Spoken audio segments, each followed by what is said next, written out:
ದೇವಸ್ಥಾನಕ್ಕೆ ಹೋಗಿದ್ದೀರಾ? ಅಂದರೆ ನಿಮಗೆ ಗೊತ್ತಿಲ್ಲ, ಏನು ಇವತ್ತು ನಮ್ಮ ವಿಜಯ್ ಯುದ್ಧಕ್ಕೆ ಹೋಗ್ತಾನಪ್ಪ. ಯುದ್ಧಕ್ಕೆ ಹೋಗ್ತಾರೆ? ಹೌದು ನೀವು ವಿಜಯ್, ಮತ್ತೆ ನನಗಕ್ಕೆ ಹೇಳಿರಲಿಲ್ಲ? ಹೌದಣ್ಣ, ನಮ್ಮ ಭಾರತದ ಗಡಿಯಲ್ಲಿ ಉಗ್ರರ ಹಾವಳಿ ಹೆಚ್ಚಾಗಿದೆ. ಅದಕ್ಕೆ ತಕ್ಷಣ ಹೊರಟ ಬಾ ಎಂದು ನನಗೆ ಮೆಸೇಜ್ ಬಂದಿದೆ. ಆದ ಕಾರಣ ನಾನು ಇವತ್ತೇ ಹೊರಡಲೇಬೇಕಣ್ಣ. ಸುಮಾ, ನೀನು ವಿಜಯನ ಬ್ಯಾಗು ರೆಡಿ ಮಾಡ. ಆಯ್ತು ಮಗ.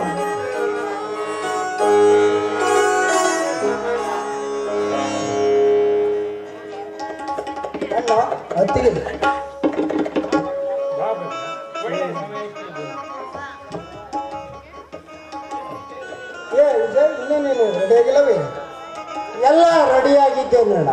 ನಿನ್ನ ದಾರಿಯನ್ನೇ ಕಾಯುತ್ತಿದ್ದೇನೆ. ಇನ್ನು ನೀನು ಬಂದಾಯ್ತಲ್ಲ, ಹೋಗೋದೊಂದೇ ಬಾಕಿ. ವಿಜಯ್, ನೀನು ಹೋಗ್ಲೇಬೇಕು ಅಂತ ನಿಶ್ಚಯ ಮಾಡ್ಕೊಂಡಿದ್ಯೇನಪ್ಪ?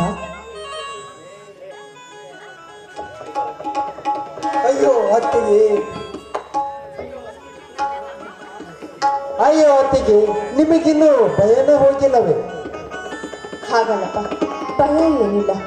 ನೋಡಪ್ಪ, ಒಬ್ಬ ಮಗನನ್ನ ಮನೆಯಿಂದ ಕಳಿಸ್ಬೇಕಾದ್ರೆ ಮುಂದೆ ಅಲ್ಲಿ ಏನು ಅನಾಹುತ ಆಗುತ್ತೋ ಏನೋ ಅಂತ ಭಯದಿಂದಲೇ ನಾನು ನಿನ್ನನ್ನು ಕಳಿಸ್ಕೊಡ್ಬೇಕು. ಆ ಒಂದು ಉದ್ದೇಶದಿಂದ ಹೇಳ್ತಾ ಇದ್ದೀನಿ ಅಷ್ಟೇ ಅಪ್ಪ. ಹೌದು ವಿಜಯ್, ನಿನ್ನನ್ನು ಕಳಿಸ್ಕೊಡೋಕೆ ನಮಗೆ ಮನಸ್ಸೇ ಇಲ್ಲಪ್ಪ. ಏನು ಅತ್ತಿಗೆ, ನೀವು ಕಲಿತವರಾಗಿ ಹೀಗೆ ಮಾತನಾಡುತ್ತೀರಲ್ಲ?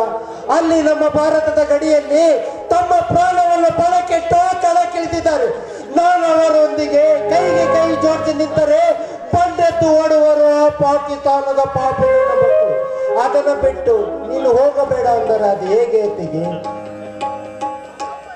ಹೌದಪ್ಪ, ತಡು, ನೀನು ಹೋಗ್ತಾ ಇರೋದು ನಮ್ಮ ದೇಶ ಯುದ್ಧಕ್ಕಾಗಿ. ಆದರೆ ಪ್ರತಿಯೊಂದು ಹೋದವರು ಬರ್ತಾರೋ ಇಲ್ವೋ ಅನ್ನೋ ನಂಬಿಕೆನೇ ಇರೋದಿಲ್ವೋ, ಆ ಒಂದು ಉದ್ದೇಶದಿಂದ ಹೇಳ್ತಾನೆ ಹೊರತು ಬೇರೆ ಇನ್ನೇನಲ್ಲ.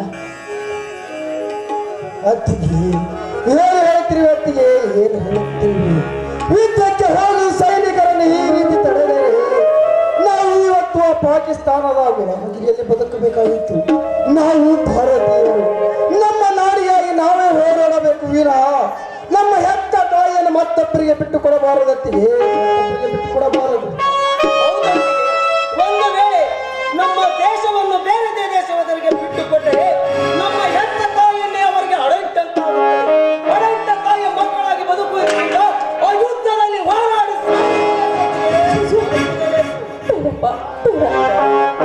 ಅಸಾಧ್ಯ ಮಾತನ್ನ ಆಡ್ಬೇಡ. ಯಾವತ್ತಿದ್ರು ಹೋದವರು ಅಲ್ಲಿಂದ ಗೆದ್ದು ಬರ್ಬೇಕೆ ವಿನಃ ಇಂಥ ಮಾತನ್ನು ಯಾವತ್ತಿಗೂ ಹೇಳಬೇಡ. ಅದನ್ನು ಸಹಿಸೋಳು ಶಕ್ತಿ ಕೂಡ ನನ್ನಲ್ಲಿಲ್ಲಪ್ಪ. ಲಲಿತ, ರೈತ ಅಂದರೆ ಏನೊಂದು ತಿಳಿದಿಲ್ಲ. ಅವನ ಕೂಡ ಒಂದು ರೀತಿಯಲ್ಲಿ ಯೋಧರು. ಆ ಯೋಧರು ನಮ್ಮ ದೇಶದಲ್ಲಿ ಕೊನೆ ಭೂಮಿಗೆ ಹೋರಾಡುತ್ತಾರೆ.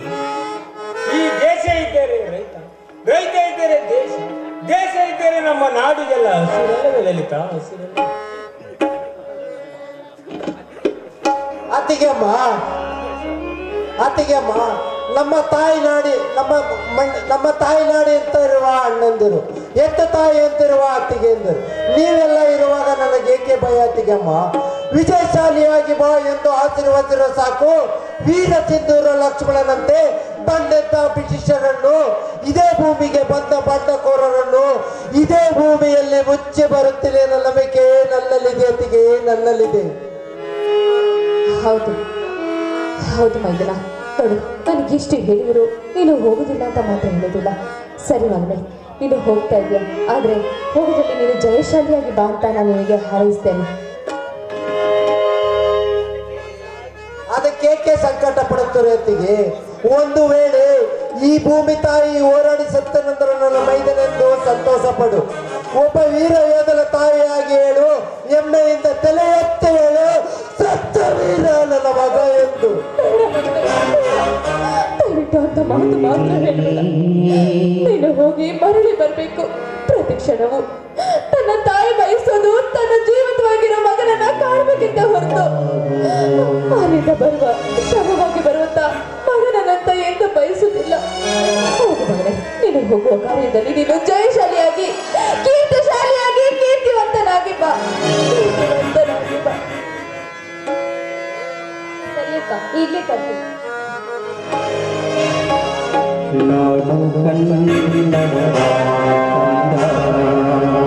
ಧೈರ್ಯ ತಂದುಕೊಳ್ಳ ಧೈರ್ಯ ತಂದು ನಮ್ಮ ವಿಜಯನಿಗೆ ಏನೂ ಆಗುವುದಿಲ್ಲ. ಅವನು ವಾಪಸ್ ಬಂದೇ ಬರ್ತಾನೆ ಅನ್ನುವ ನಂಬಿಕೆ ನನ್ನಲ್ಲಿ. ಸುಮ ದೊಡ್ಡಮ್ಮ ಈಗ ಆರತಿ ಮಾಡು. ಕನ್ನಡದ ಕಂದ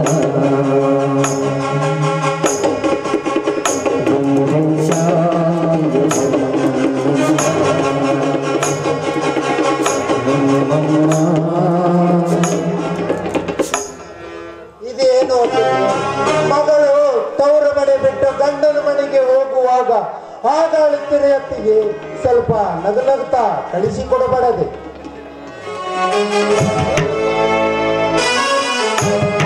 ತಮ್ಮ ನಿನ್ನನ್ನು ನಗುನಗುತ್ತ ಕಳಿಸಿಕೊಡುವುದು ಅಂತ ಅತ್ತಿಗೆ ಬೇಜಾರು ಮಾಡ್ಕೊಂಡಿರ್ತಾರೆ. ಹೌದು, ಇನ್ನೇನು ಕಳಿಸ್ಕೊಡೋದಕ್ಕೆ ನಮಗೆ ಮನಸ್ಸಿಲ್ಲ. ಆದರೂ ಕಳಿಸ್ಕೊಡುವಂಥ ಸಂದರ್ಭ ಬಂದವರಿಗಿದೆ. ಜಯಶಾಲಿ ಆಗಿ ಆಗಾಗ ನಮಗೆ ಪತ್ರವನ್ನು ಬರೀತೇರು. ನಮ್ಮ ನೆನಪಾದಾಗಲೆಲ್ಲ ಪತ್ರವನ್ನು ಬರೆದಾಗ ಅದನ್ನು ಓದಿದಾಗಲೇ ನಮ್ಮ ಮನಸ್ಸಿಗೆ ಸಮಾಧಾನ ಆಗುತ್ತಪ್ಪ. ಆಯ್ತು ಅತ್ತಿಗೆ, ನಾನು ಇನ್ನು ಹೋಗಿ ಬರುತ್ತೇನೆ. ಆಶೀರ್ವಾದ ಮಾಡಿ ಅತ್ತಿಗೆ.